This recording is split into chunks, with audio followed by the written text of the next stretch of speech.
A satellite is moving with a constant speed v in a circular orbit about Earth.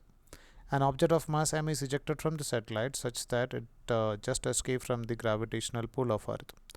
At the time of its ejection, the kinetic energy of object is. So we know that to escape an object, its kinetic energy should be equal to nothing but, or we can first write the about velocity. This velocity should be equal to escape velocity, and we know that escape velocity is root 2 times of orbital velocity. So the orbital velocity is given as v over here. So we can write now the escape velocity should be equal to root 2 times of v. Now we can write the value of its kinetic energy, which is half into m into v square. V is root 2 times of v, the whole square.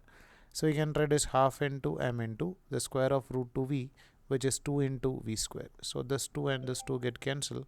So we can write the answer will be equal to mv square.